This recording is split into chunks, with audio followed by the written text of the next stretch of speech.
Good evening, dear friends, and welcome to Watson's Margins. Edward here, your companion for a quiet evening of observation and reason. Tell me, is there a lamp burning near you tonight?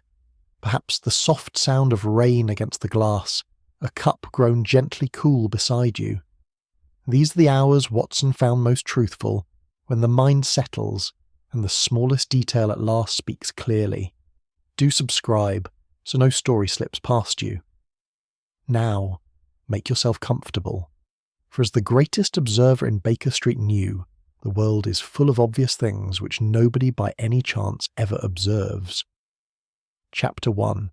The House of Perfect Order. There are certain streets in London which, though they lie within a short cab ride of the clamour and confusion of the city's great arteries, manage nonetheless to exist in a curious state of self-imposed remove. Caldecott Square, in that respectable district between Marylebone and Regent's Park, was precisely such a place.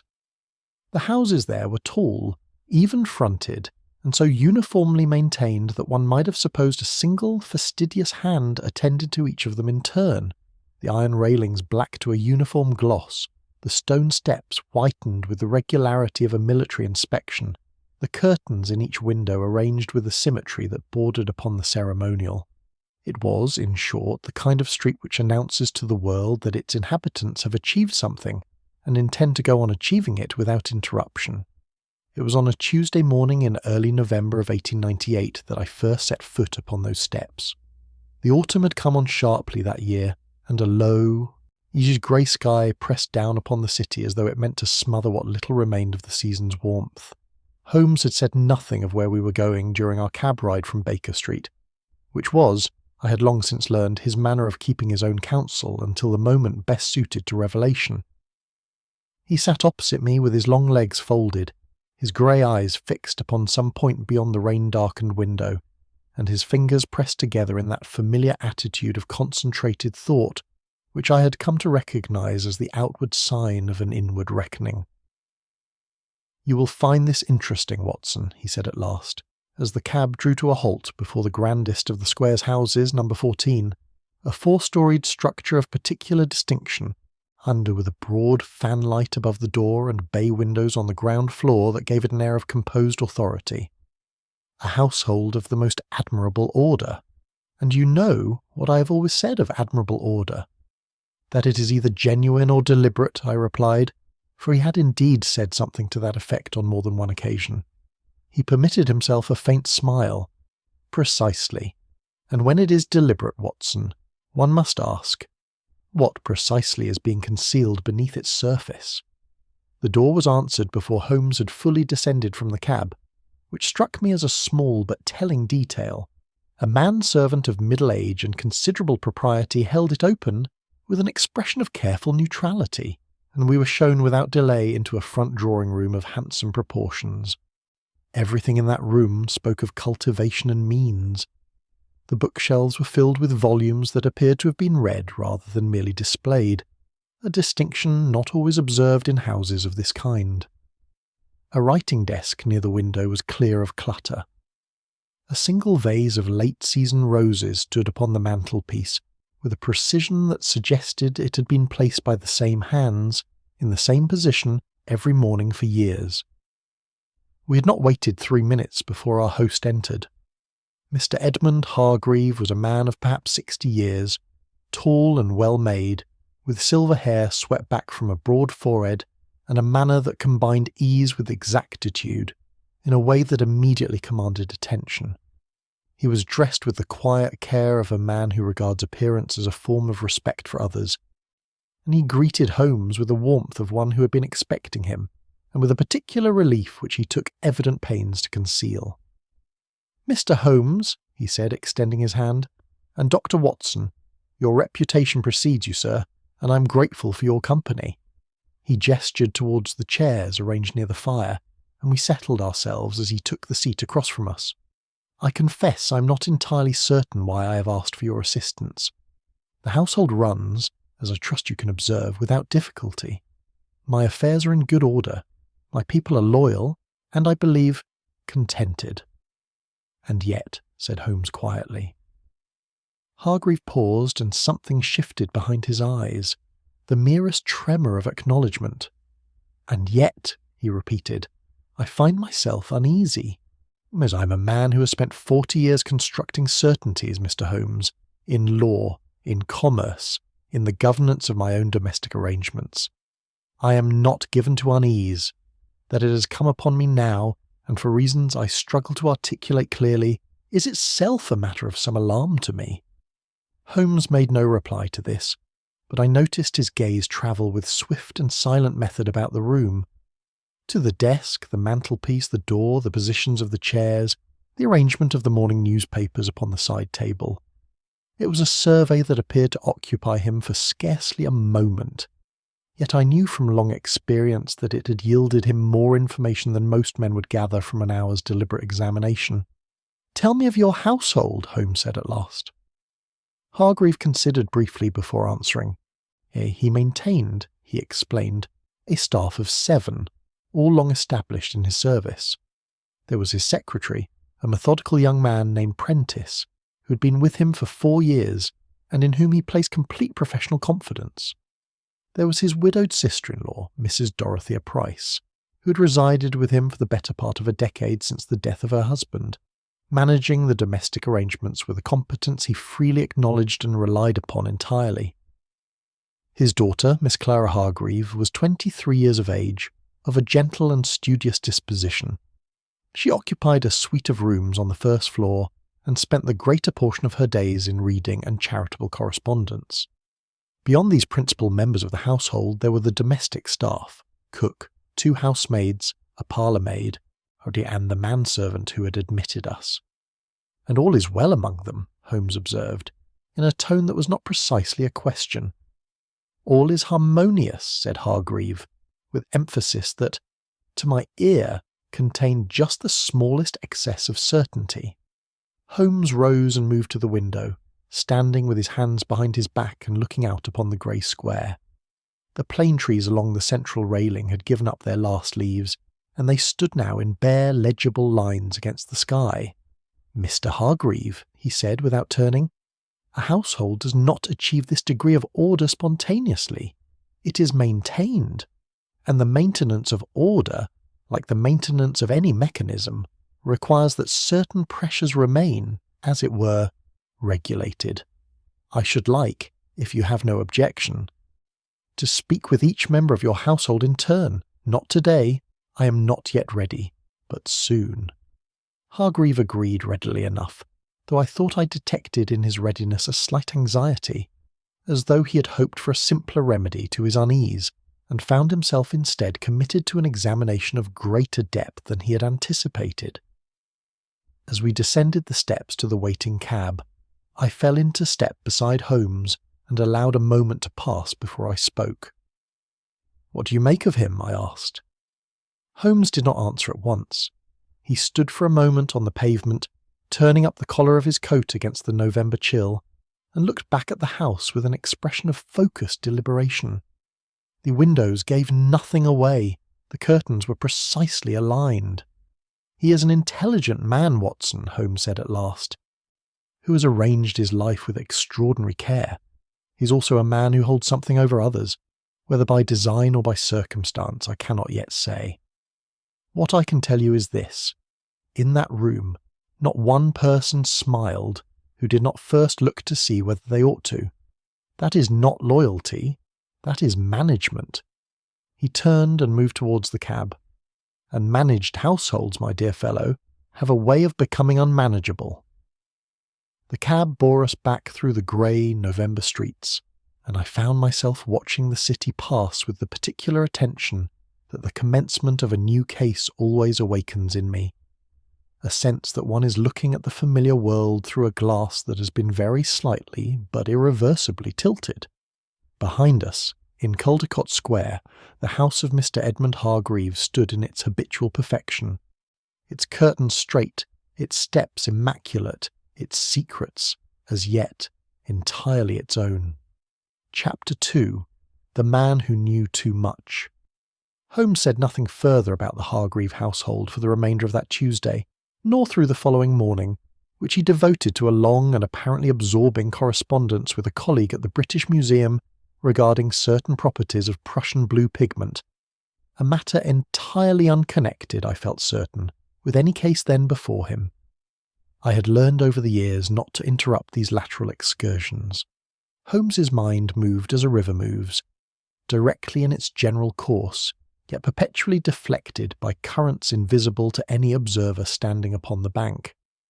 When he was ready to speak of Caldecott Square, he would speak of it. He was ready on Thursday. It was after breakfast, and I had settled with the morning papers while Holmes stood at the window in his mouse-coloured dressing gown, his pipe sending slow blue coils of smoke towards the ceiling. He had been silent for a quarter of an hour when he said, with the abruptness that always signalled the end of his interior deliberations, "I have been making some quiet inquiries, Watson, about Mr. Edmund Hargreave." I set down the paper. "And what have you found?" "A figure of considerable public standing." Holmes turned from the window. "A former solicitor of substantial practice, retired from active business 6 years ago, following a period of pronounced ill health. A philanthropist in the formal sense, that is, a man who gives money to causes which reflect well upon him, and who ensures the fact is known. A governor of 2 charitable institutions, our author of a privately circulated pamphlet on the reform of debtors' arrangements, quite well regarded in certain circles." He paused to draw upon his pipe. "He is also a man who, at the summit of his professional life, was in possession of information of the most delicate kind concerning a considerable number of his clients, their families, and their financial affairs. Information gathered not improperly, you understand. A solicitor sees the seams of people's lives, Watson, as no other professional is privileged to do. Wills, settlements, private agreements, the paperwork of ruination and of rescue alike. Hargreave saw all of it, and saw it over 40 years. "You suggest he used that knowledge against people?" I said. "I suggest nothing so crude." Holmes settled into his chair and pressed his fingertips together in the familiar arch. "I suggest that a man who possesses such knowledge, and who has the intelligence and patience to understand its value, acquires over time a very particular kind of influence. Not blackmail. I do not think Hargreave is a blackmailer in the conventional sense. He is subtler than that, and rather more dangerous. He is the sort of man who never needs to make a threat explicitly, because all parties are perpetually aware that he could. The favour he performs today is indistinguishable in its outward form from the leverage he exercises tomorrow. Generosity and coercion wear the same face when applied by such a hand. I considered this. And you believe the members of his household are among those he holds in this manner?" Holmes inclined his head. "It would explain the particular quality of their loyalty, not the loyalty of affection, nor even of fair employment, but of, shall we say, informed obligation."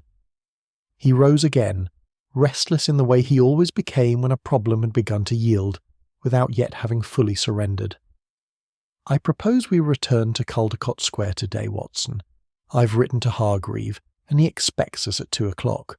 This time, I wish to speak with the household individually." We arrived in the square beneath a sky that had not improved since our previous visit. If anything, November had settled more firmly into its grey intentions, and the plane trees stood in their bare ranks with the patient severity of sentinels who have long since ceased to expect relief. The same manservant admitted us.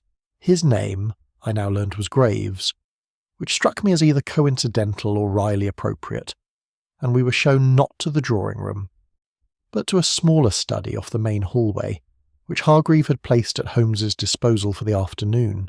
The room suited the occasion.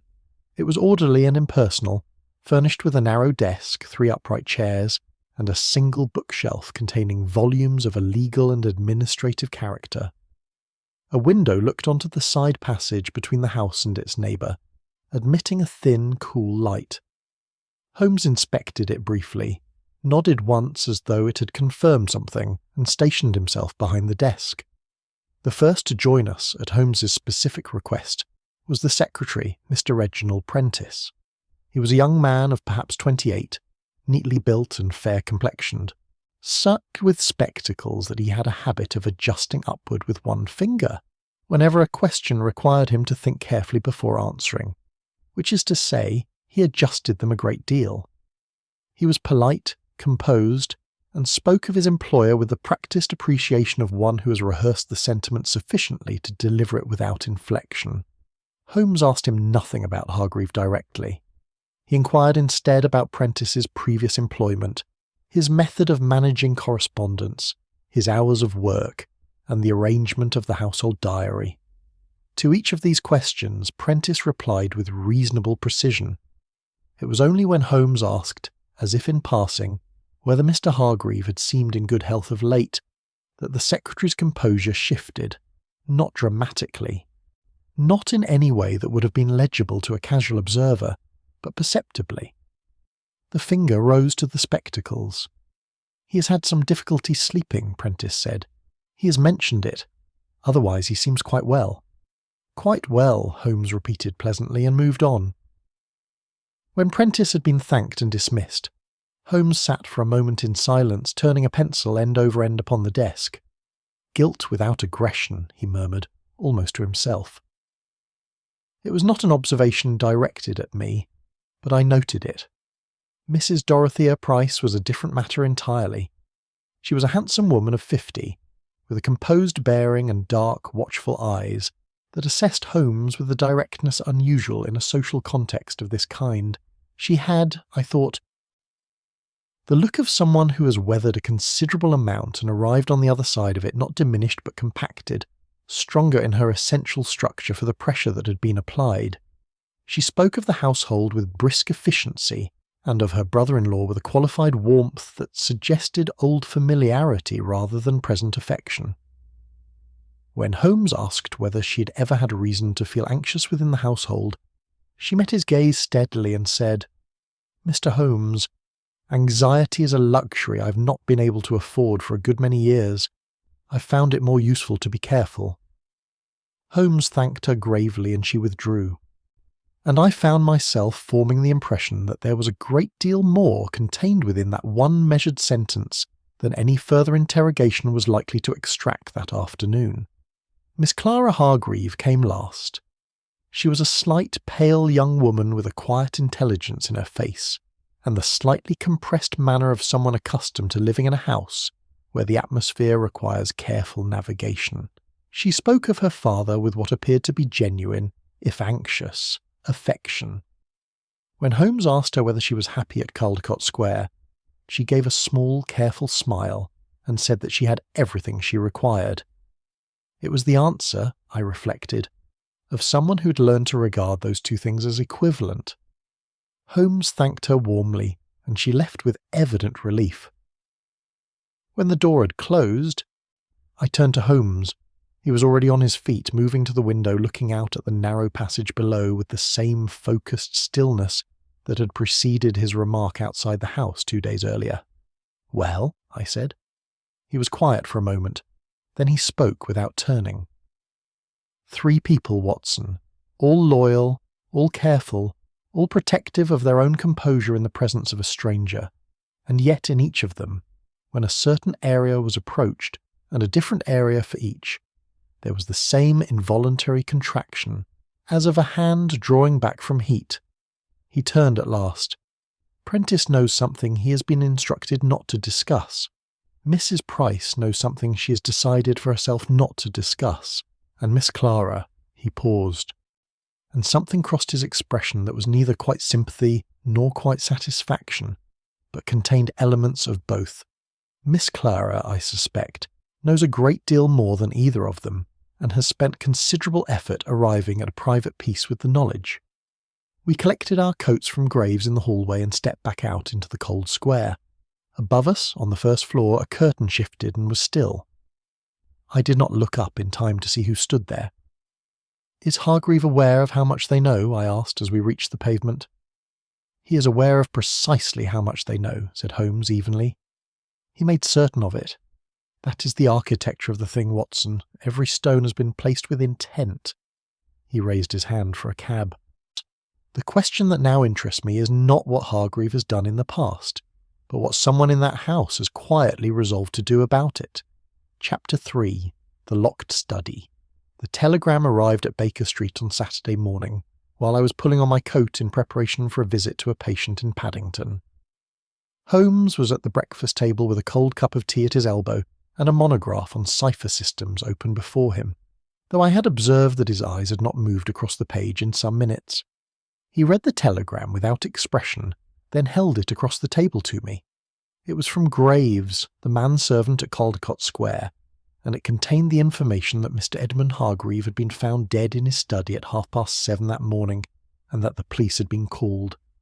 There was a single additional sentence, the one that had evidently arrested Holmes's attention. Mr. Hargreave's study had been found locked from within, and it had been necessary to force the door.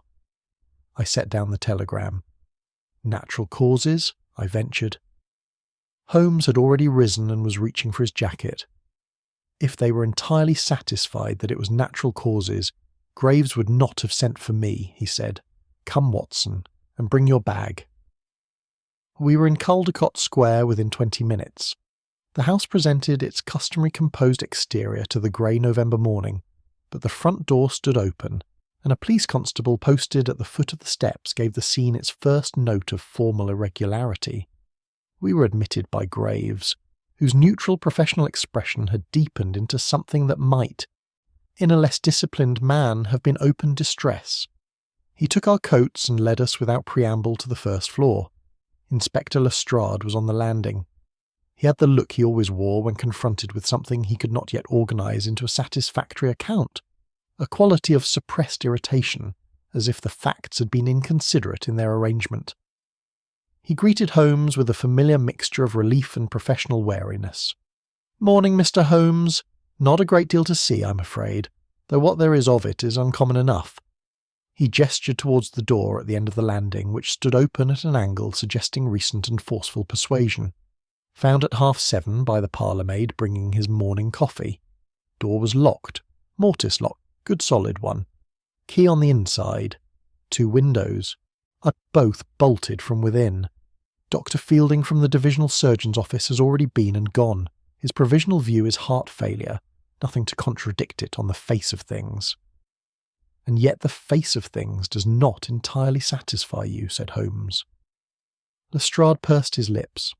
I've been doing this long enough, Mr. Holmes, to know when a room feels settled and when it's been settled, if you follow me. This one... He tilted his head slightly toward the open door. This one feels arranged. It was the most perceptive remark I had heard Lestrade make in some years, and I suspected Holmes thought the same, though his expression gave nothing away. We entered the study. It was a room of moderate proportions, situated at the rear of the first floor with a view through its 2 tall windows onto the small, walled garden below. The garden's late-season symmetry, the hedges trimmed, the paths raked clear of leaves, was visible even through the bolted panes. The room itself was furnished with the same ordered intention I had observed throughout the house. A large writing desk perpendicular to the windows, its surface clear save for a closed leather blotter and an inkstand. 2 leather armchairs positioned either side of a cold fireplace. Bookshelves along the inner wall, arranged by subject and height. A side table bearing a decanter of brandy, a single glass, and a small brown medicine bottle. Edmund Hargreave lay in the right-hand armchair. He was dressed in a dark smoking jacket and wore slippers. His hands rested in his lap with an appearance of deliberate repose, the fingers loosely curled. His head had fallen slightly to the left, and his face bore an expression which, if not peaceful in the positive sense, was entirely free of any sign of struggle or alarm. He might, to the uninstructed eye, have been an elderly gentleman who had dozed off after a quiet evening and simply declined to wake. I knelt beside the body and made such examination as was within my competence. The preliminary findings supported the divisional surgeon's provisional assessment. The colour was consistent with cardiac arrest, the posture undisturbed. I found nothing upon the skin or in the visible tissues to suggest any external injury. I noted the time and satisfied myself as to the approximate hours since death. Sometime between 10 o'clock the previous evening and midnight, I judged, though I could not be more precise. Holmes, during this time, did not approach the body. He stood in the centre of the room and looked. That is the only accurate description of his method in these first moments. He looked, steadily and without apparent system, at the room as a whole, in the way that a musician listens to an orchestra before identifying the instrument that is playing out of tune. Then, gradually and in silence, he began to move. He went first to the windows. He examined the bolts. Both shot firmly home, the brass worn in the manner consistent with regular use.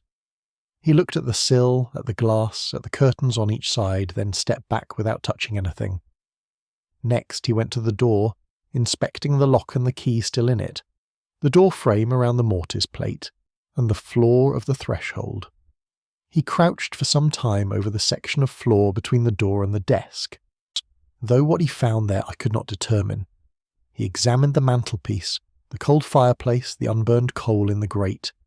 He stood for nearly a full minute before the side table, regarding the decanter, the glass, and the medicine bottle, with a stillness that suggested acute and precise thought.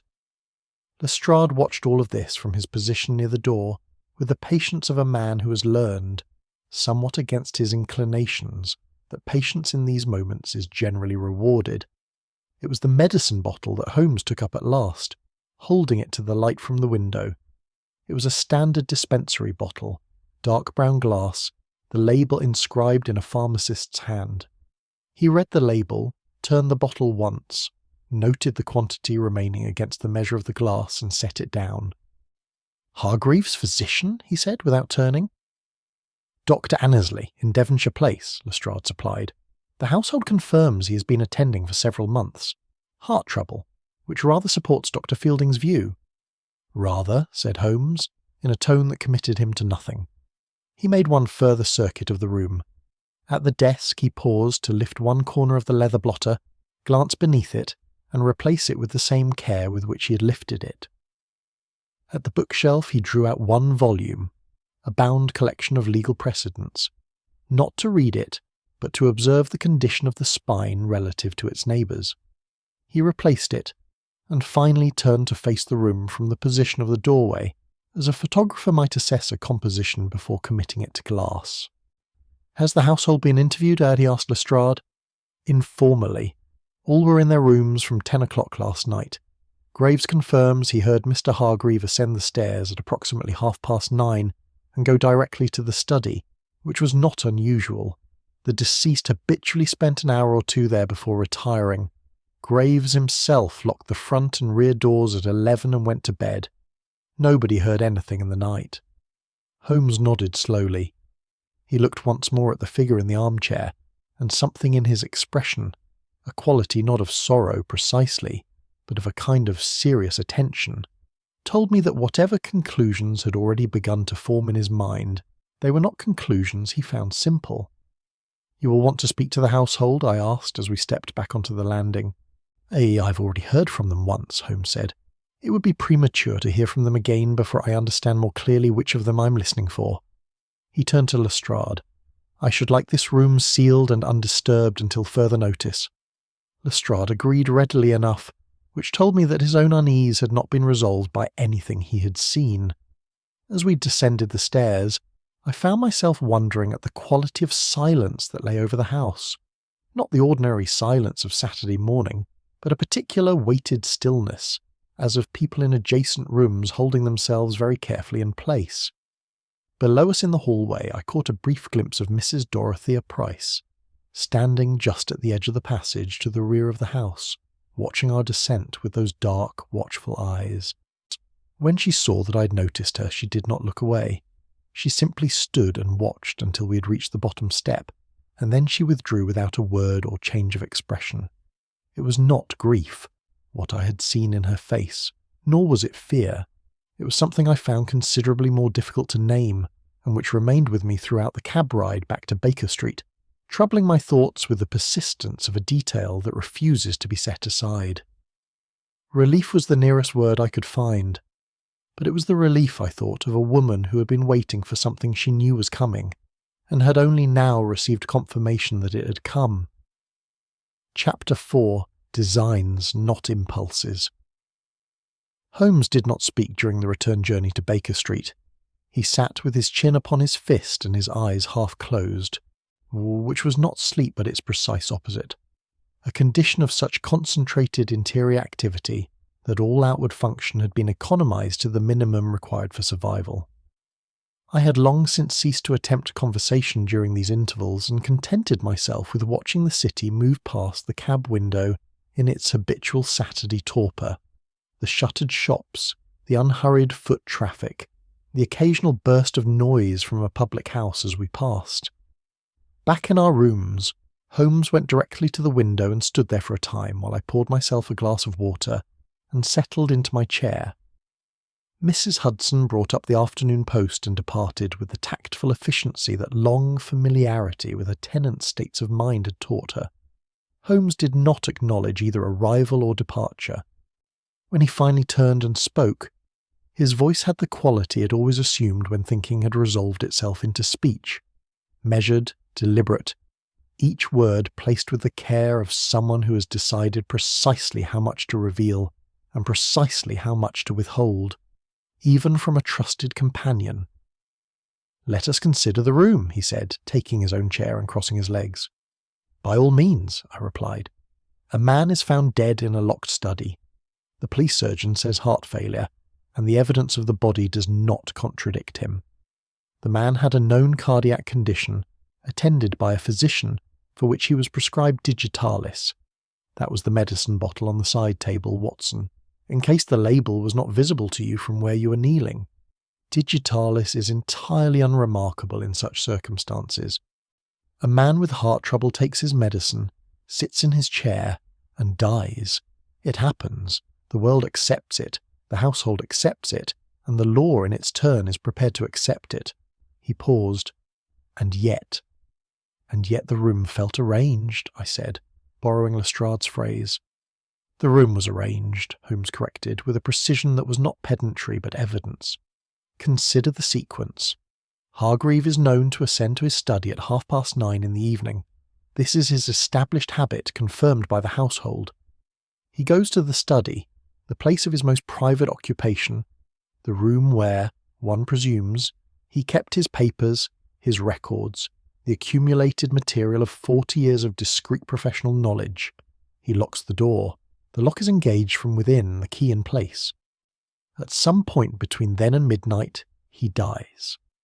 All of which is consistent with natural causes," I said. "The timing is consistent. The disposition of the body is consistent." Holmes held up a single finger. "The arrangement of the room is not. Consider what we did not find in that study, Watson." I thought back carefully. "Papers," I said after a moment. There were no papers on the desk. The blotter was closed. Nothing out, nothing in progress. Holmes's expression conveyed a fractional satisfaction. Hargreave was a man of business. Retired from practice, yes, but a man whose habits of documentation would have been ingrained over 40 years. A man who goes to his private study on the evening of an ordinary day does not find a clear desk. He finds the accumulated matter of his present concerns, correspondence, memoranda, the small unfinished business of a still active mind. The blotter, when I lifted the corner, was clean. Not recently cleared in the sense of having been tidied, clean in the sense of not having been used for some considerable time. "Which suggests," I said slowly, "that the study was not being used as a working room. Which suggests that the working materials ordinarily kept in that room had been removed before his death, or, and this is the significant question, shortly before the scene was arranged for discovery." He rose and moved to the mantelpiece, filling his pipe from the Persian slipper without looking at it. "Then there is the fireplace, coal laid but not lit, on an evening in November when every other room in the house was warmed. A man who retires to his study for an hour or two of private occupation on a cold November night does not sit in an unheated room from choice, Watson. He lights his fire as a matter of course. It was not lit. He may have been unwell, I suggested. If his heart was troubling him, he may have gone directly to the chair and not troubled with the fire. He may have done, Holmes agreed readily, which told me he had already weighed and moved past the objection. Let us turn to the medicine bottle. Digitalis, in the preparation I observed, is prescribed in measured doses with particular attention to interval and quantity, because the margin between the therapeutic and the toxic is, as you will know far better than I, uncommonly narrow. I acknowledged this with a nod. The point was a significant one in the pharmacological literature. An excess of digitalis can produce precisely the appearance of cardiac failure, I said, hearing the implication in my own words as I formed them. Without leaving any mark upon the body detectable by ordinary examination, Holmes said, and without contradiction of the established diagnosis, given the known condition of the patient. The dose remaining in the bottle was consistent with regular use, but the single glass on the side table beside it had been rinsed. He looked at me steadily. Not washed. Rinsed. The interior was clean, but the exterior bore the light dust of the room. A glass that has been washed and replaced before use accumulates dust on the outside, Watson. A glass that has been rinsed after use has been cleaned deliberately, and the deliberateness is precisely the point. The fire crackled between us. I turned the picture over in my mind and found it acquiring, with each of Holmes's additions, the clarity and the discomfort of something one has half known for some time without allowing oneself to name it. Then it was murder, I said. Holmes was quiet for a moment. It was death by design, he said, with a care in the choice of phrase that I noted at once. Whether it meets the legal definition with which you have furnished it depends upon circumstances I do not yet fully understand. What I can tell you with confidence is that Hargreaves' death was not spontaneous, not accidental, and not unaided. Time was used as an accomplice. His condition was known, his habit was known, his routine was known to every person under that roof. Whoever acted knew exactly how to act, and knew that the manner of the death would appear inevitable to any eye not specifically directed toward its inconsistencies. Multiple people had both the knowledge and the motive, I said, thinking of the 3 interviews in the side study. The evasive Prentice, the armoured Price, the quietly resigned Miss Clara. Multiple people had reasons that went beyond simple malice, Holmes said. Fear, Watson. The fear of what Hargreave held over them. Protection. The protection of someone else from that same hold. And something more difficult to categorise than either. Something I might call moral desperation. The condition of a person who has endured an intolerable arrangement for so long that the removal of the source becomes, in their private reasoning, not merely permissible but necessary. He turned back to the window with his pipe. Malice leaves a particular kind of residue.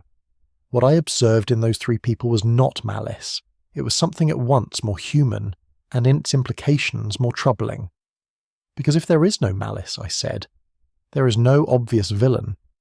There is a dead man in a locked room, Holmes said, and there are people who are not displeased that he is dead.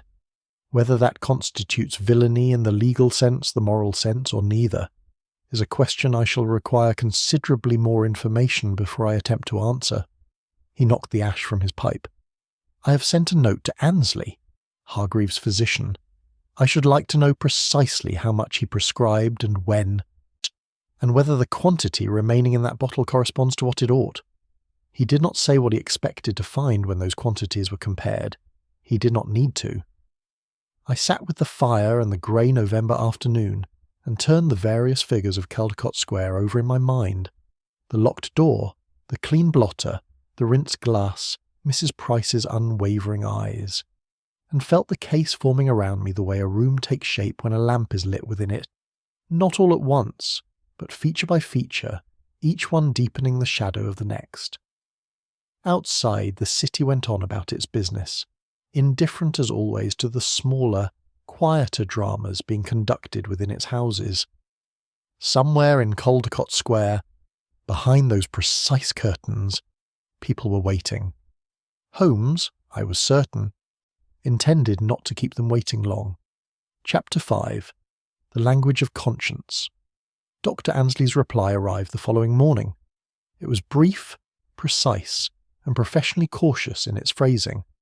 The letter of a man who understood that he was being asked something with implications he preferred not to articulate in writing, and who had chosen his words accordingly. The prescribed dose, he confirmed, was 3 minims of tincture of digitalis taken once daily in the evening. He had last dispensed the prescription 11 days previously, and had provided a quantity of 14 doses. He had attended Mr. Hargreave on the Thursday of that week, and had found his patient's condition stable, if fragile. He remained, he added at the close, available to assist Mr. Holmes's inquiries in any capacity that his professional obligations permitted. Holmes read the letter twice, folded it, and placed it in the inside pocket of his jacket. He said nothing, but the set of his expression told me the arithmetic had confirmed what he had already suspected. I made the calculation myself readily enough. 11 days of a 14-dose supply, with 1 dose taken nightly, should have left 3 doses, approximately 3 minims each, remaining in the bottle. What Holmes had observed at the side table did not correspond to that quantity, though by how great a margin I could not be certain without having handled the bottle myself. It was Monday, and Holmes had resolved to return to Caldecott Square. He did not tell me this directly, but appeared in the sitting room at 9:30 with his coat on and his hat in his hand, which was announcement enough. The atmosphere of the house had changed since Saturday. Grief, or something that wore its formal dress, had settled over the rooms. The blinds were half drawn, the knocker wrapped with crape, the manservant Graves moving at a deliberated pace that signalled the house's official posture. Yet beneath the customary apparatus of mourning, I detected what I had come to think of as the particular silence of a household that is listening to itself, each member attending to the sounds and movements of the others with an alertness they would not, under ordinary circumstances, have required. We were received by Mrs. Price in the drawing-room. She was dressed plainly in black, which suited her composed bearing and altered nothing essential in her appearance. She invited us to sit and offered tea with the capable automatism of a woman whose domestic instincts operate independently of whatever interior preoccupation she might be managing. Holmes declined the tea and settled across from her with a relaxed ease of posture that I recognised as entirely deliberate. He did not begin with questions. He spoke of the arrangements, offered a few measured words about Hargreave's public standing, and observed that a household accustomed to such precise governance must find the disruption of loss particularly sharp. He said all of this in a conversational tone, without any of the formal gravity that the occasion might have invited, and in so doing he removed from the exchange the quality of interrogation that Mrs. Price would most readily have defended herself against. I watched her throughout. She was, as I had judged at our first meeting, a woman of considerable self-command. But self-command is a resource like any other. It requires continuous application, and the points of greatest expenditure are visible to a sufficiently attentive eye as the faintest variations in stillness. When Holmes touched upon the question of how long she had resided at Caldecott Square, she answered evenly. When he inquired, seemingly as an afterthought, whether Hargreave had been a man who confided his concerns to those around him, something tightened almost imperceptibly at the corner of her mouth before she replied that he had not been given to confiding. A private man, Holmes said in a tone of mild agreement.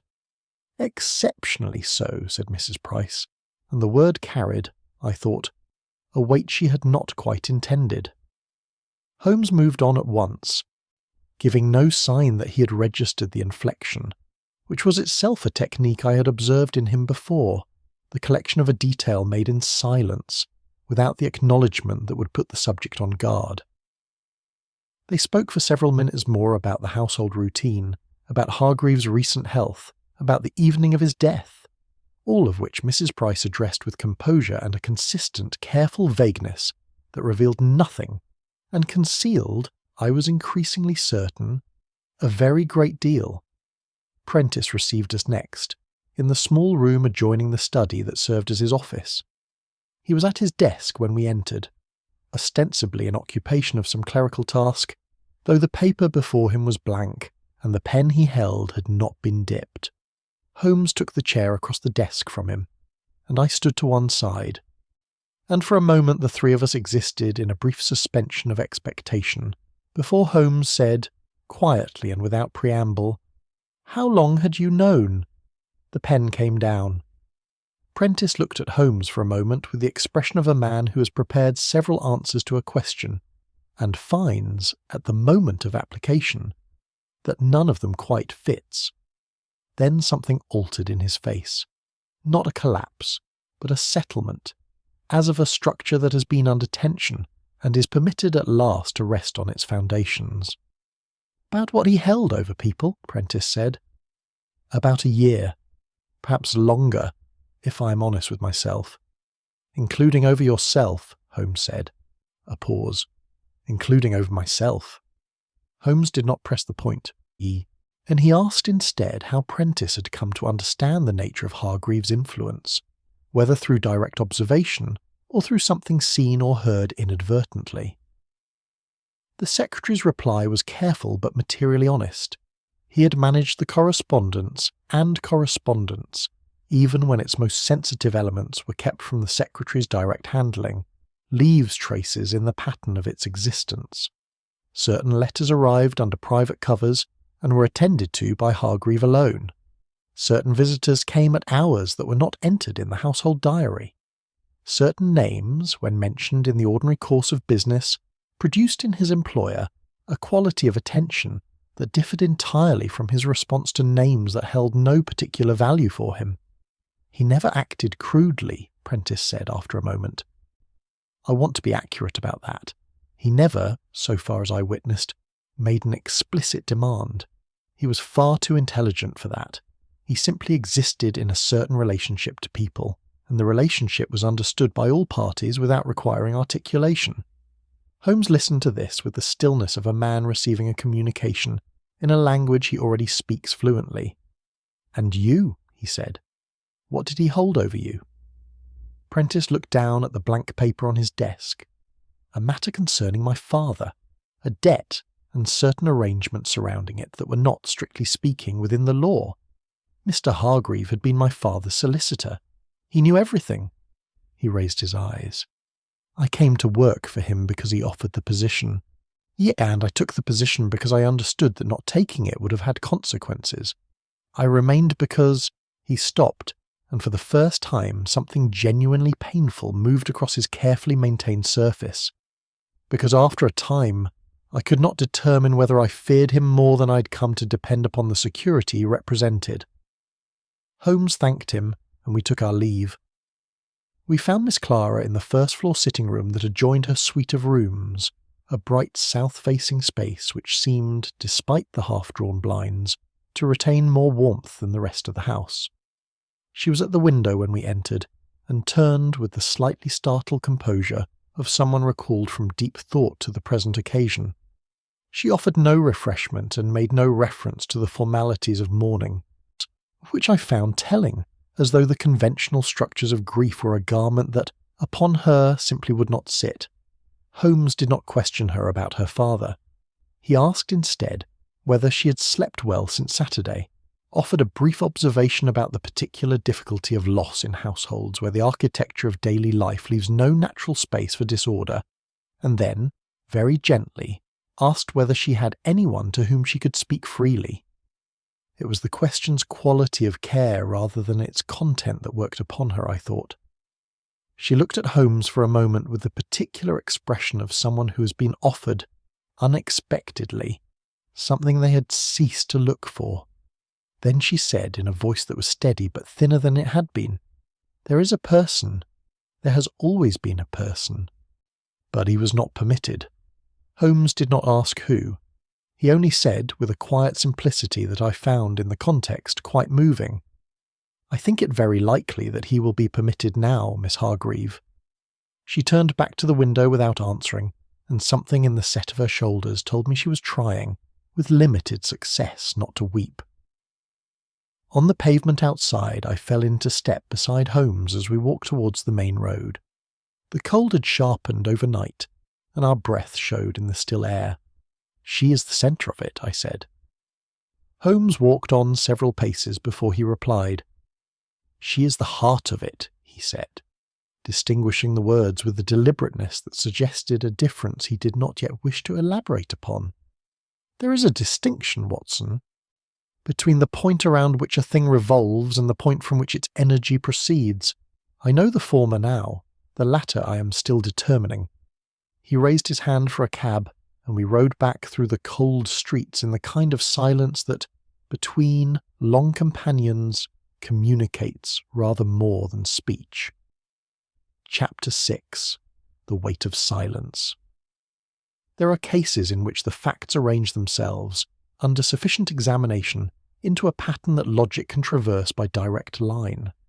There are others, rarer, and to my mind considerably more interesting, in which the facts are present and accounted for, yet the line that connects them bends around something not yet visible, something that lies beneath the surface of the established record like a stone beneath shallow water, distorting the current above it without itself being seen. The Hargreave case, by the time Holmes and I returned to Baker Street on that cold Monday afternoon, had become very decidedly the second kind. Holmes spent the remainder of the day at his chemical table, which was his way, when a problem had reached a particular stage, of allowing the mind to work upon it obliquely. He ran 2 or 3 experiments that appeared to absorb him, though I noticed he made no notes, which told me the chemistry was incidental. By evening he had abandoned the table and sat in his chair with his violin across his knees, not playing but running his thumb slowly along the strings in a low, unpitched murmur, as though holding a conversation by touch alone. "The man who was not permitted," I said at last, from behind my book. Holmes's thumb paused on the strings. "Yes. You know who he is?" "I have a very strong hypothesis," Holmes said, "which I intend to test tomorrow morning. I have written a letter this evening which I expect will produce a visitor by 11 o'clock. He plucked a single open string, listened to the note decay, and set the violin aside. "In the meantime, Watson, let us consider what we know of Hargreaves' methods. Prentice has described the mechanism well enough. Obligation maintained through knowledge, compliance secured through the perpetual implied threat of its use. The solicitor's archive as instrument of governance. What Prentice could not tell us, because it fell outside his direct experience, is whether that method was applied uniformly, or whether certain individuals were bound more completely than others." "Mrs. Price," I said. "Mrs. Price occupies the house on terms that have never been formally defined," Holmes said. "She came as the widow of Hargreaves' brother-in-law, which is to say she came at Hargreaves' sufferance, and has remained at it for a decade. She manages the household with competence. She receives, one presumes, some form of allowance, but she holds no independent position, no income of her own, no establishment beyond the one Hargreave provided." He leaned forward, elbows on his knees. "What would happen to Mrs. Price, Watson, if Hargreave chose to withdraw his hospitality? She would have nothing, no home, no resources, no standing. The arrangement is not charity. It is a form of captivity dressed in the clothing of family obligation." I thought of her dark, steady eyes, the quality of compressed endurance I had remarked upon from the first. "And he held something beyond that domestic dependency?" "I believe so. What precisely I have not yet established, but consider her phrase. She has found it more useful to be careful. That is not the language of a woman who is merely socially dependent upon her host. That is the language of a woman who is aware of what he could do, and has organised her entire conduct around ensuring he does not do it." The letter produced its visitor at 10 minutes past 11 the following morning.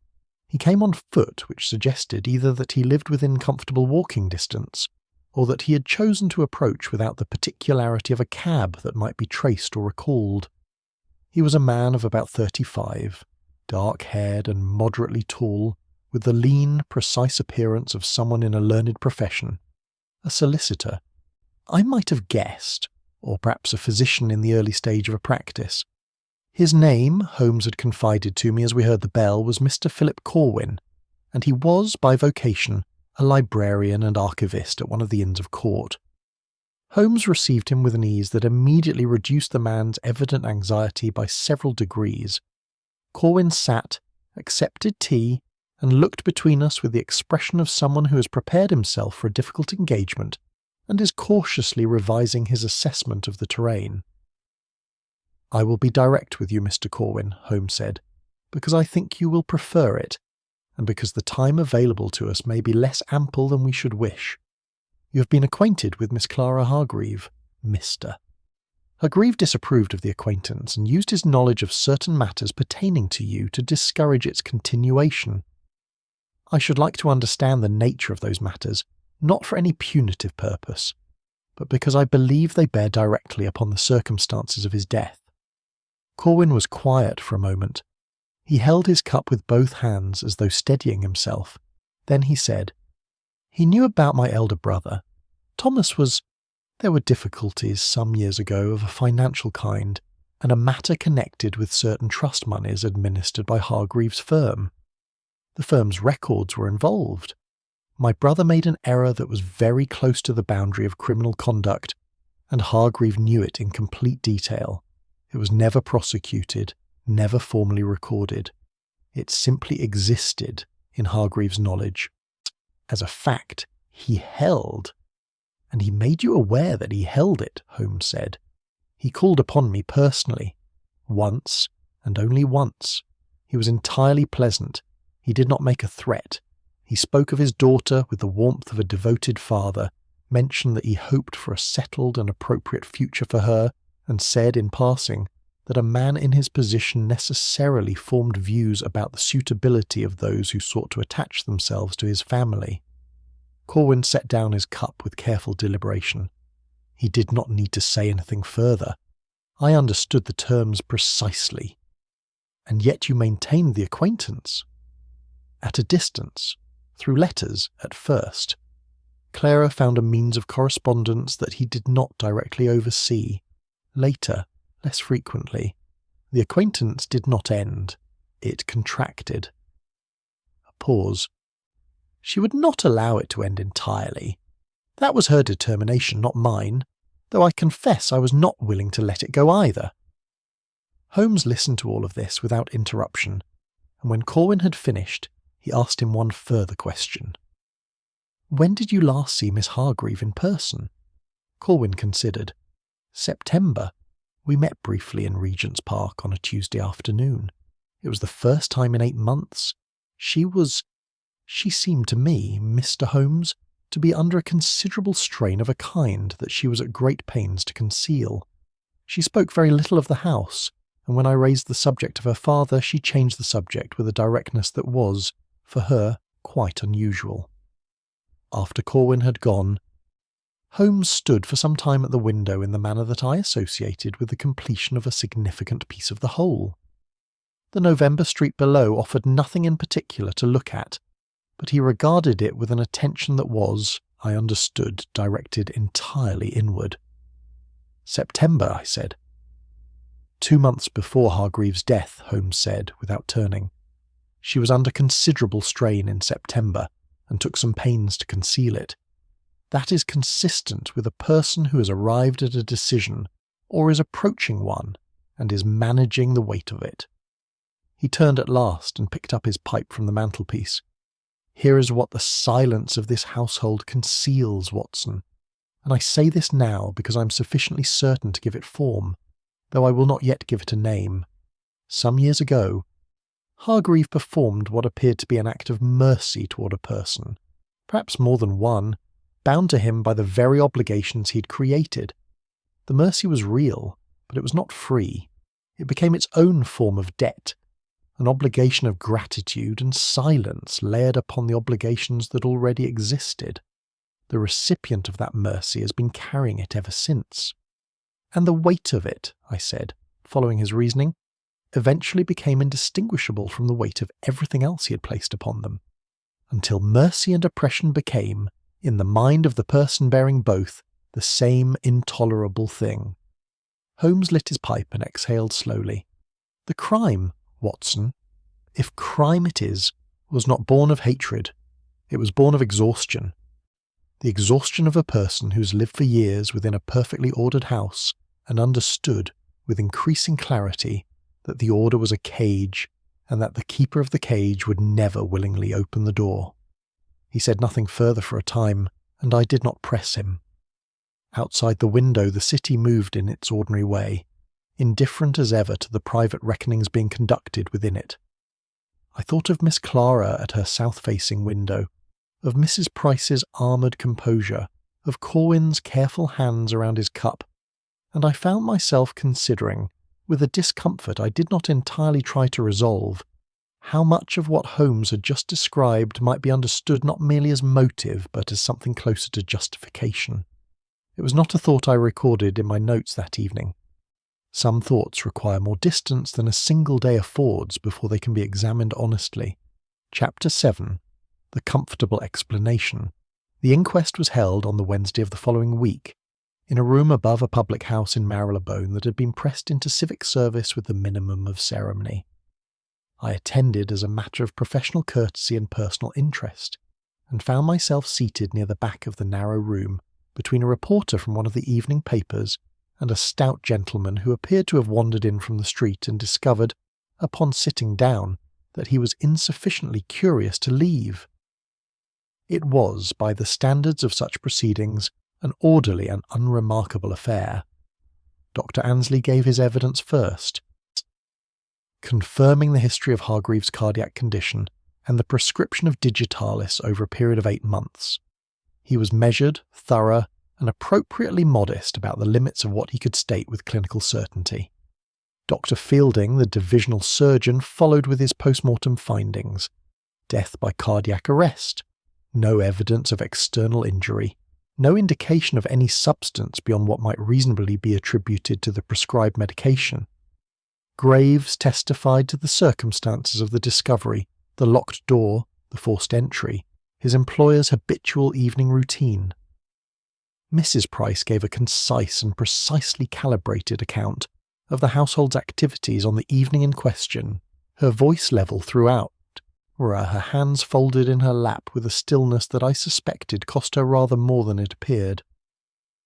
The coroner was a small, white-haired man of methodical temperament and evident experience. He asked his questions with a professional briskness that conveyed neither sympathy nor suspicion, but only the steady application of an instrument to a known task.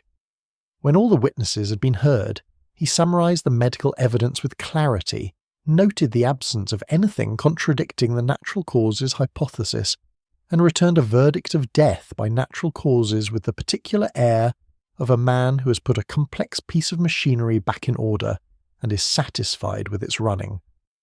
The room emptied with the unseemly speed that public rooms always produce once official proceedings have concluded. As I made my way out into the grey Marylebone morning and found Holmes waiting on the pavement, his collar up and a thin cigarette burning between 2 fingers.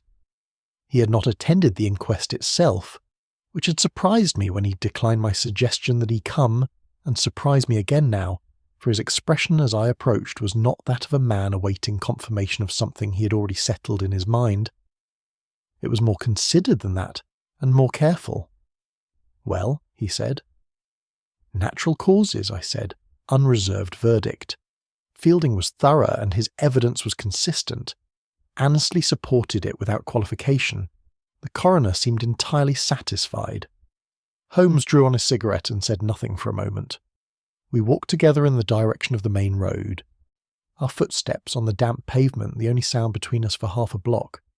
"And you?" he said at last. "Are you satisfied?" I considered my answer with the honesty the question deserved. The truth was that I had sat through the inquest in the peculiar condition of a man who understands the language being spoken and follows every statement made, yet hears beneath it, at a frequency the official proceedings were not designed to detect, the insistent low note of everything that had not been said. The rinsed glass had not been mentioned. The unlit fire had not been mentioned. The cleared blotter and the arithmetic of the medicine bottle had not been mentioned. Lost system yesterday. These omissions were not dishonest. None of the witnesses was in a position to have given evidence on those points. but their collective absence left the official record with the quality of a photograph from which certain figures have been carefully removed, the composition intact, the negative altered. I am satisfied that the verdict followed from the evidence presented, I said, which was as precise a statement of my position as I could honestly make. Holmes gave me a brief, approving glance. That is admirably exact. He dropped the cigarette and turned up his collar further against a gust that had found the corner with the accuracy of long practice. The household will be relieved. The police will file the matter and move on. The newspapers will publish a brief notice of a respectable gentleman's passing and turn their attention to more animated subjects. The world, Watson, is very willing to accept a comfortable explanation when one is offered, particularly when the alternative requires it to sit with discomfort. And the discomfort in this case, I said, is that the comfortable explanation may be correct. He stopped walking. It was so abrupt that I had gone 2 steps past him before I realised it and turned. He was looking at me with an expression I had not quite seen in precisely that combination before. The intellectual alertness always present in his face when a case was at its sharpest, and alongside it something less customary, a quality of genuine moral seriousness that was not performance but weight. That is the crux of it, he said, and it is what has been occupying me since Monday. He resumed walking more slowly now. Hargreaves' condition was advanced. Annesley privately told me, when I called upon him yesterday, a conversation he was good enough not to reproduce at the inquest, that his patient's heart was in a state of significant deterioration, and that a natural death within months was, in his medical judgment, a probability approaching certainty.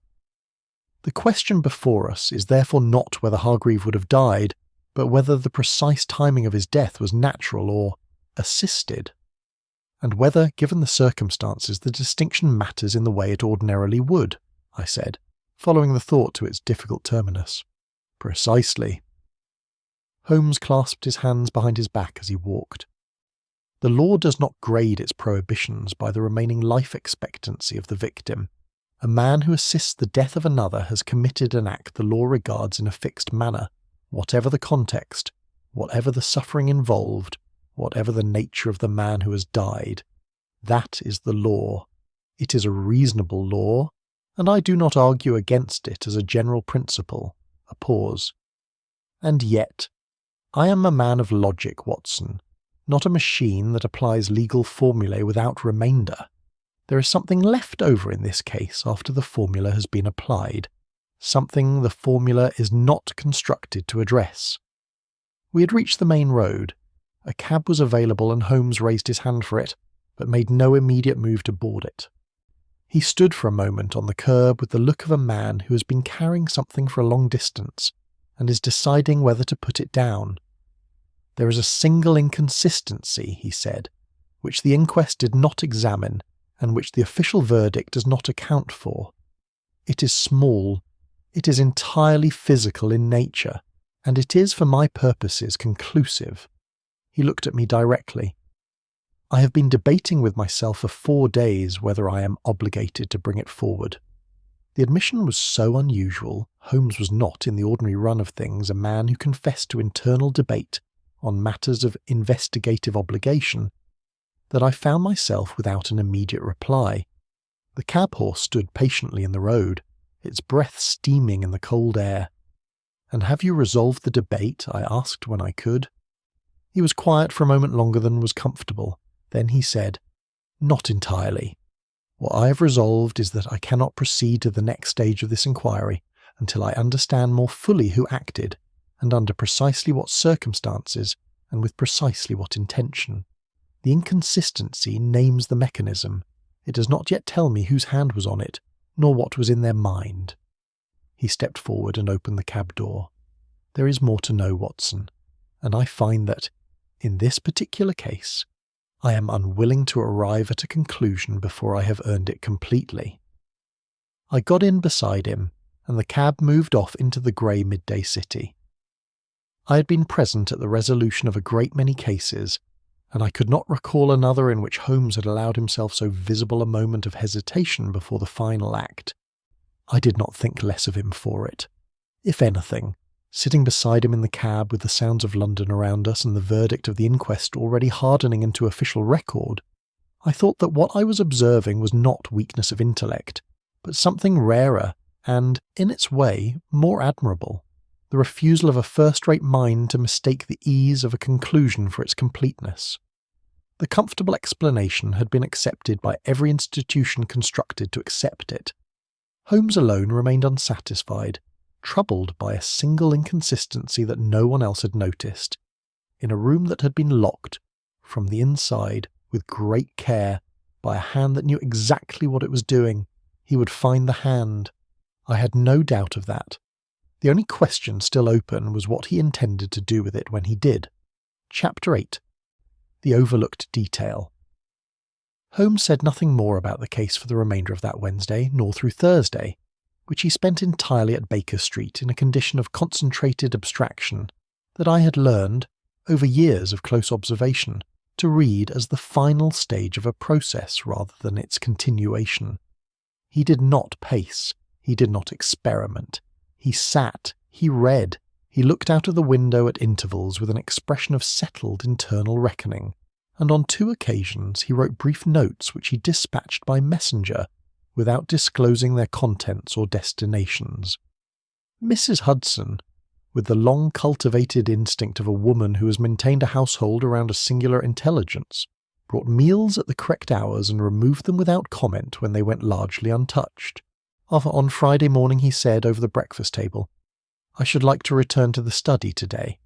Lestrade sealed it, I reminded him. Lestrade unsealed it on Tuesday, once the inquest had returned its verdict. Holmes turned his cup in its saucer with a small, precise motion.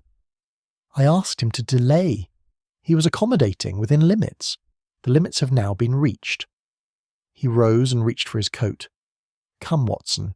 There is something in that room I need you to see." The quality of light in Caldecott Square on a late November Friday was, if anything, even more attenuated than on the occasions of our previous visits. The sun, such as it was, lay somewhere behind a layer of cloud so uniform and featureless that it gave the square the appearance of an interior, as though the sky itself had become a ceiling. The house was quieter than before. The period of formal mourning passed its acutest phase, the blinds raised slightly, the knocker restored. Graves admitted us without surprise, which told me Holmes had sent word ahead. We ascended to the first floor.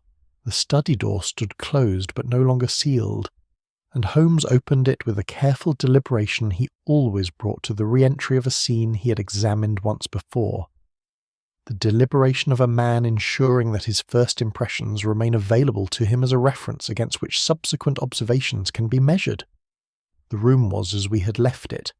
The body was of course gone, the chair in which Hargreave had died now standing empty in its position beside the cold fireplace, the cushion bearing a faint impression that in its slight, a residual concavity seemed to me unexpectedly poignant.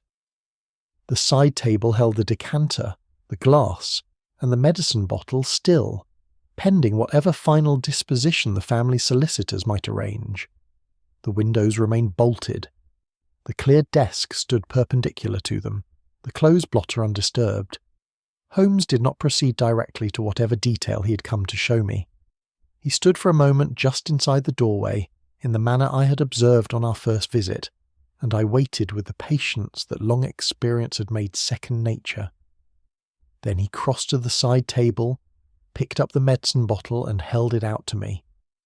I took it, and read the label with the particular attention I should have given it on that Saturday morning had the press of other observations not divided my concentration.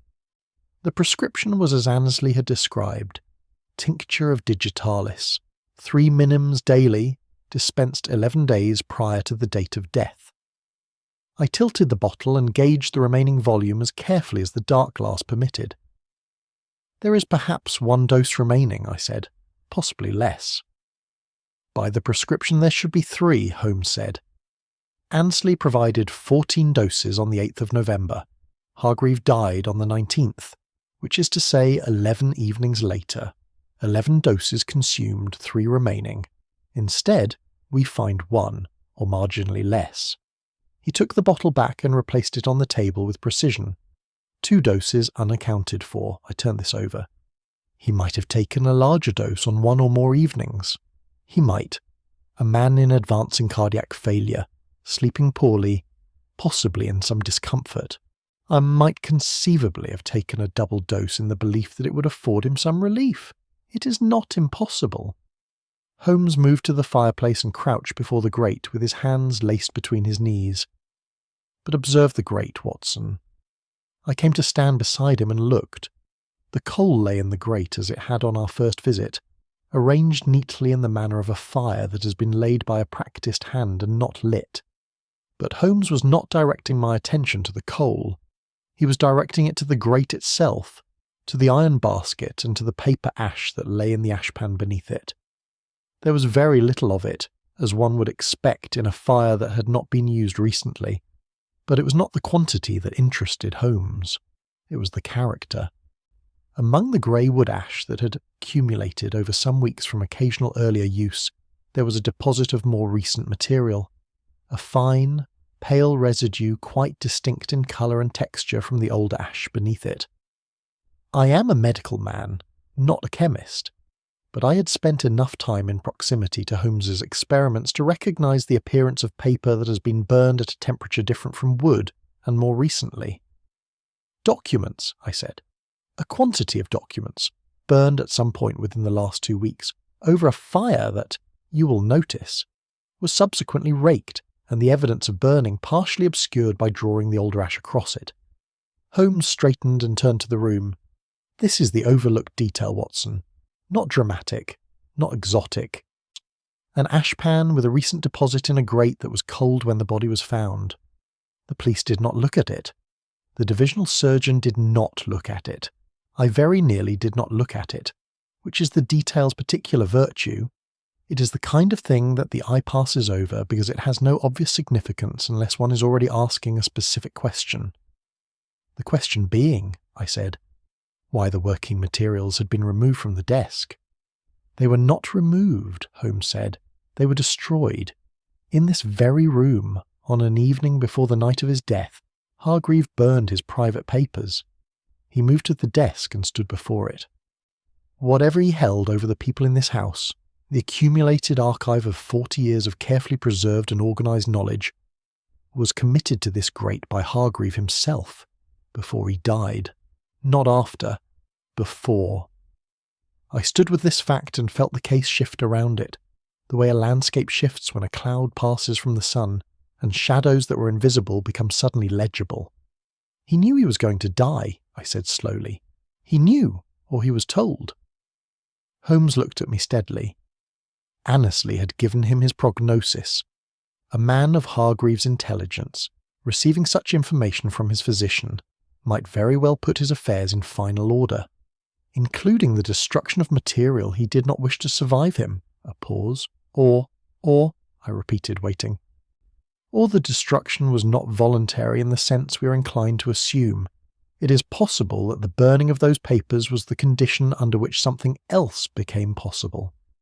A negotiation, Watson, the final negotiation of Hargreave's life, conducted in this room, in the presence of someone who had sufficient knowledge of his affairs and sufficient standing in his private estimation to exact it. The implications of this arranged themselves in my mind with a clarity that was deeply uncomfortable, precisely because the picture it produced was not the picture of a simple crime. It was the picture of something considerably more human and considerably harder to judge. An old man at the end of his life, his empire of secrets burning in the grate, arriving, willingly, or under the pressure of a will he had finally met its equal in, at a reckoning that the official record would never contain.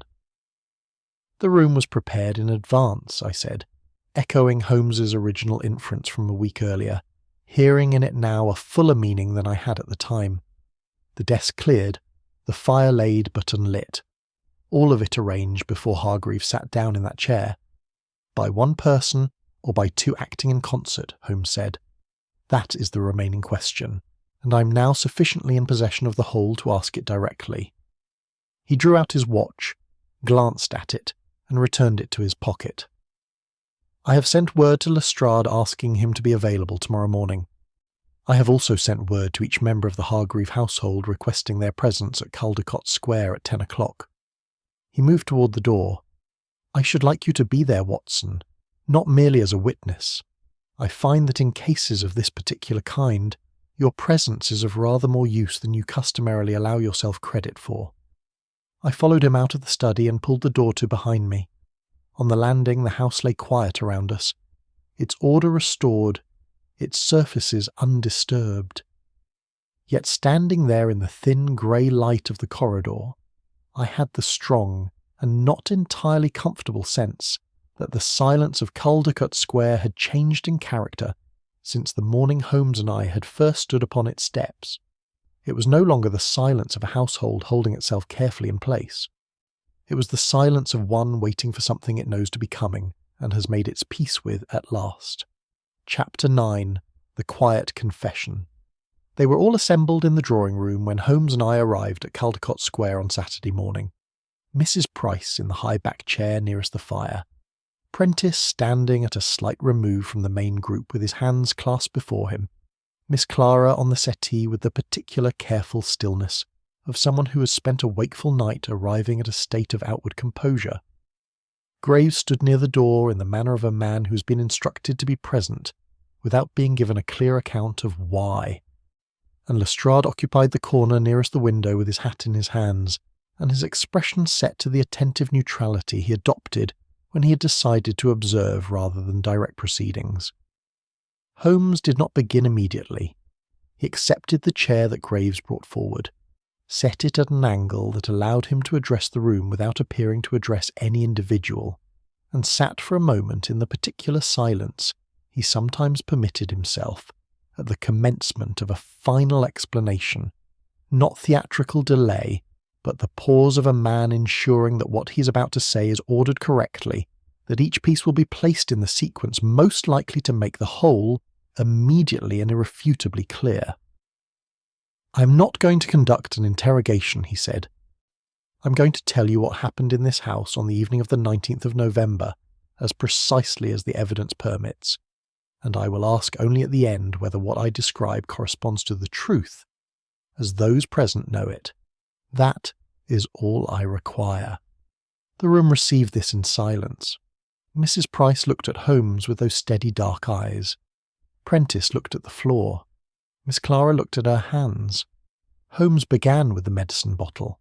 He described the prescription, the dispensed quantity, the nights elapsed, the discrepancy in what remained. He was not dramatic about it.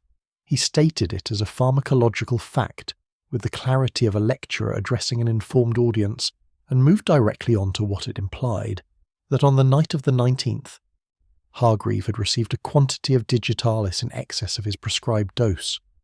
Given the advanced state of his cardiac deterioration, a state that Holmes had confirmed privately with Annesley, the excess was sufficient to precipitate the crisis that natural causes would, within weeks or months, have produced in any case. The mechanism of death, Holmes said, was not exotic, and it was not violent. It required knowledge of the prescription, access to the medication, and an understanding of the cardiac condition sufficient to gauge the effect of a moderately elevated dose. All three conditions were present in this household. He moved then to the room. He described the cold grate and the unlit fire. He described the clear desk and the clean blotter. And he described the ashpan and its recent deposit, the remnants of Hargreave's private archive, destroyed before the night of his death, in a fire lit for precisely that purpose on an earlier evening, and allowed to cool completely before the scene was arranged. Hargreave knew he was dying, Holmes said. Annesley had told him. He was a man of precise intelligence and long habit, and he responded as such men do. He set his affairs in order. But the destruction of those papers was not solely his own decision, it was a condition.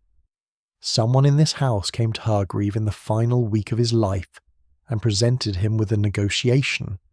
The terms were as follows: the papers would be destroyed, the instruments of his influence over others, the accumulated leverage of 40 years, and in exchange, the manner of his passing would be, as it were, managed, made easier, advanced by a small but decisive interval. Holmes paused.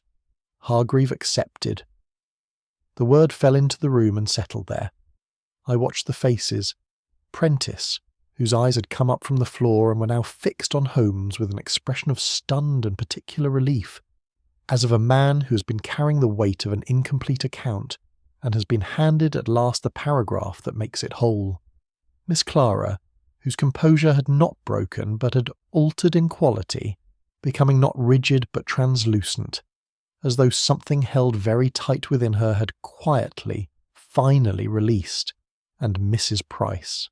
Mrs. Price, who was looking at Holmes with an expression that contained neither surprise nor denial, but only the serious, a level regard of a woman who has been expecting this moment, and has resolved to meet it as she has met every other difficult thing in her life, directly and without flinching.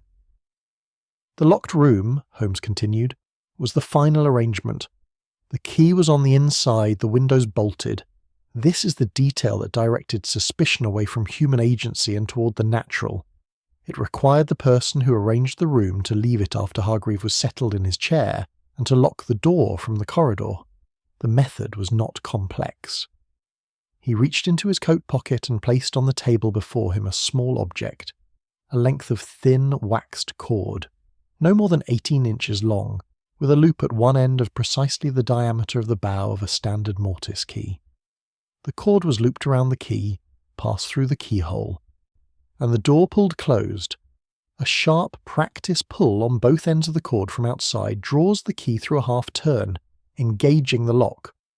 The cord is then withdrawn through the gap at the base of the door, which in this house, as in many houses of this age, is rather more generous than a modern fitting would allow.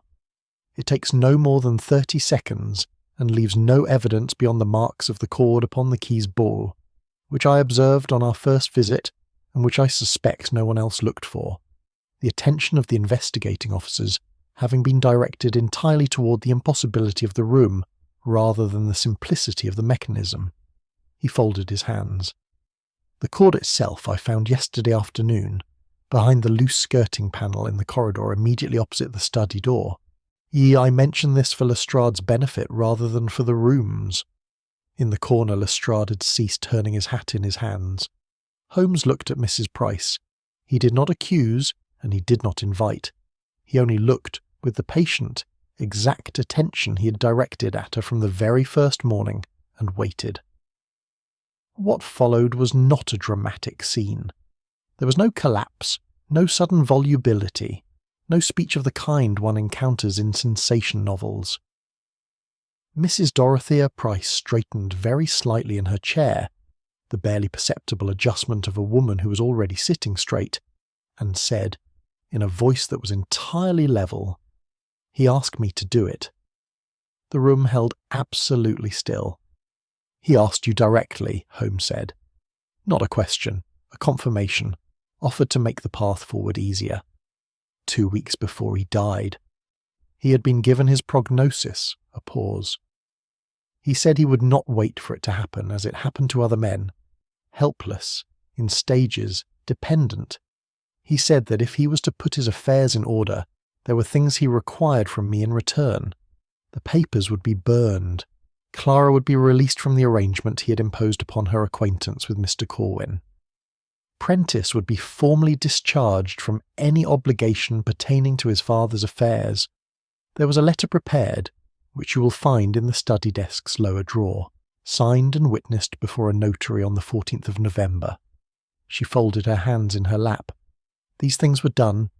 I did what he asked of me on the evening of the 19th. I gave him his medicine. He was already in his chair. He didn't speak again after I left him. I locked the door in the manner you have described because he asked me to do that also.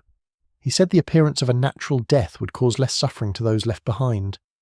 "And yourself?" Holmes said quietly. "What did he offer you in return?" Mrs. Price was silent for a moment. "He forgave a debt," she said at last. "A debt that had been held over me since my husband died, and that had kept me in this house for 10 years as certainly as any lock." She looked at Holmes without self-pity and without appeal. "I was not free before that night, Mr. Holmes. I was not wrong about the value of what was offered." In the corner, Lestrade cleared his throat. The sound of a man who has been listening to something that does not sit neatly within any category his professional experience has furnished him, and who's aware that his next words will require considerable care. Holmes rose and looked at each face in the room in turn. Prentice, who sat as though a long-held breath had finally been released. Miss Clara, in whose expression grief and relief had arrived together and now occupied the same quiet space. Mrs. Price, whose steadiness had not varied by a single degree from the moment she had begun to speak. "I have told you what the evidence establishes," Holmes said. "What is done with that evidence is not within my authority to determine. That determination belongs to others." He looked at Lestrade. "I will say only this. In 40 years of practice, Edmund Hargreave ordered a great many things. It appears that the ordering of his death was the last and, in its way, the most instructive exercise of that faculty. He chose his agent, established his conditions, extracted his concessions, and managed the final transaction with the same precision he had brought to every other matter of consequence in his life." A slight pause. "There is, I suppose, a kind of consistency in it." He took his hat from the chair and moved toward the door. I followed, and as I passed Mrs. Price I found that she was not looking at Holmes, or at Lestrade, or at the floor. She was looking at Miss Clara, and Miss Clara was looking back at her, and what passed between them in that brief exchange was something I did not have a name for, though I recognised it without difficulty as the look of two people who have shared a particular weight across a long time, and find themselves at last together, free of it. Chapter 10. Reason and Mercy. Lestrade came to Baker Street on the Monday following, which was the last day of November. The month had ended as it began, in grey and cold, and he arrived with the look of a man who has spent the intervening days in the company of a problem that will not resolve itself into the shape to which he is professionally accustomed. He accepted Mrs. Hudson's offer of tea with a gratitude that suggested he had not been sleeping particularly well, sat in the chair I vacated for him, and turned his cup in his saucer for a full half-minute before he spoke. "I have a confession," he said, "properly given, witnessed, and on record. I have a mechanism, I have a motive, and I have the cord." He paused. "What I do not have, Mr. Holmes, is any very clear sense of what I am supposed to do with them."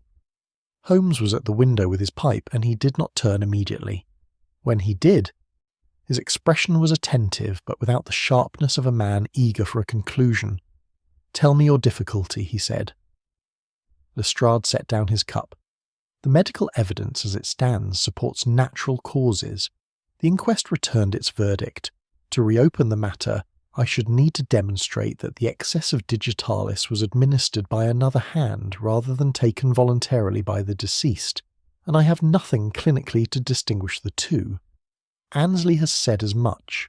A post-mortem examination at this stage would confirm only what is already established, namely that digitalis was present in a quantity consistent with the prescribed preparation, and not wildly in excess of it." He spread his hands. "Mrs. Price has told us what occurred. But a confession, without corroborating physical evidence sufficient to sustain a charge, and in the context of a verdict already returned, is—" He searched for the word, "complicated." "Complicated," Holmes repeated in a tone that was neither ironic nor dismissive but simply exact. "There is also the question," Lestrade said, with the careful deliberateness of a man raising a point he has debated internally at some length, "of what the man wanted. Hargreave requested it, arranged it, specified its conditions.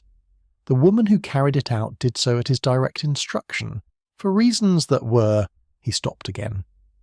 "That were not without their own justice," Holmes said, quietly completing the thought Lestrade had declined to finish. Lestrade looked at him for a moment. "I would not put it in those terms professionally." "No," said Holmes. "Ah, professionally you would not." He moved from the window and settled into his chair, crossing his long legs and pressing his fingertips together in the familiar arch. "Let me ask you something, Lestrade. In your years of work, how many cases have you encountered in which the letter of the law and the spirit of justice arrived at the same destination by the same road? Lestrade considered this with more genuine care than the questions sometimes received from people less practised in the application of law to human circumstances. Often enough, he said at last. Not always. Not always, Holmes agreed. The law is a system of the most admirable general design, constructed to govern the widest possible range of human conduct and to produce, in aggregate, the most reliably equitable outcomes available by institutional means. It is not, and has never claimed to be, a mechanism capable of perfect calibration to each individual circumstance it encounters. That is not a criticism of the law. It is simply the observation that the law operates at the level of the general, while human beings insist, with inconvenient consistency, on conducting their lives at the level of the particular. He drew on his pipe. Edmund Hargreave spent 40 years exploiting the gap between those two levels. It seems to me not without a certain fitness that the final disposition of his case should occupy that same gap. Lestrade was quiet for rather a long time. A coal shifted in the grate. Somewhere below, the muffled sounds of Baker Street went on about their business, entirely indifferent to the conversation being conducted above them. The case? As it stands officially, Lestrade said at last, with the careful deliberation of a man selecting each word with the awareness that its arrangement will have consequences, is closed. Natural causes. The cord is a suggestive object, but without a charge and without a trial it is nothing more than a length of wax string found behind a skirting board in a house of mourning. He picked up his cup, found it empty, and set it down again. Mrs. Price's statement was given privately in the presence of yourself, Dr. Watson, and myself. It was not made under caution, it was not formally recorded, and as the case stands closed, there is no proceeding in which it might be introduced. A pause. I would be grateful, Mr. Holmes, and for your view on whether the statement needs to be placed before any higher authority. Holmes looked at him for a long moment, with an expression I found difficult to categorize precisely, though it contained, I thought, a quality of respect. Not for the conclusion Lestrade had reached, but for the honesty with which he had laid out his own uncertainty, and the directness with which he had asked the one man in London whose opinion he trusted on a matter that crossed the boundary between logic and conscience. My view, Holmes said, is that justice in this case has been served by means that the official record cannot accommodate and need not attempt to. A man who held others in a condition of permanent obligation by the leverage of their secrets died, at his own instruction, of a condition that would have killed him within months in any case, and died having surrendered the instruments of his dominion as the price of his passage. The woman who acted did so in full knowledge of the moral weight of the act, and has not sought to escape that weight. I do not believe that a further proceeding would produce a more just outcome than the one that has already been reached. I believe it would produce a less just one, and cause considerable suffering to people who have already suffered a great deal. He uncrossed his legs and rose. That is my view. You will act, as you are obliged to, according to your own. Lestrade stood, retrieved his hat from the table beside him, and looked at Holmes with the expression he sometimes wore when he had received something that he would carry for a long time, without being entirely certain how to set it down. "Good morning, Mr. Holmes," he said. "Dr. Watson." He let himself out, and we heard his step on the stair and the street door closing behind him. I did not see the Hargreave household again as a collection, though I learned from Holmes over subsequent weeks that certain things had been settled quietly and to their proper ends. Miss Clara Hargreave and Philip Corwin were engaged by Christmas, having conducted no public courtship and required none. The understanding between them had survived its long compression in remarkable order, and when the compression was at last removed, it expanded naturally to fill the space available.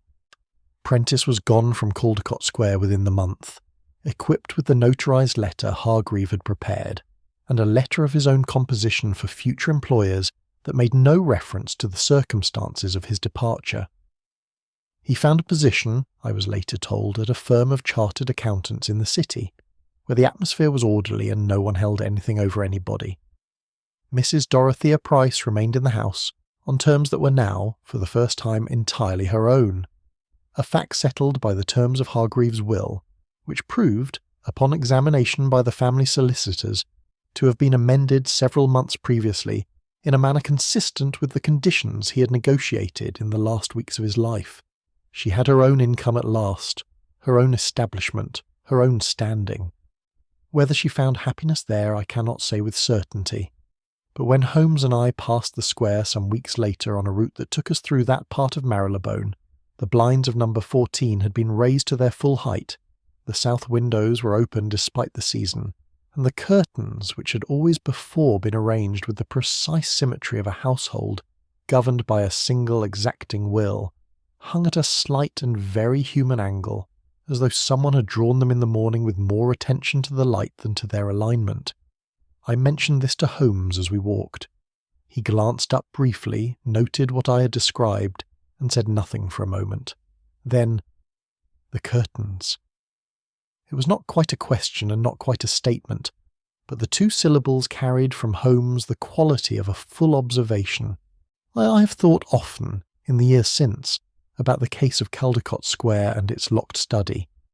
It occupies a peculiar position among the cases I have been privileged to record, not because of any deficiency in its resolution, but because its resolution refuses, as certain truths do, to be reduced to a single clear note.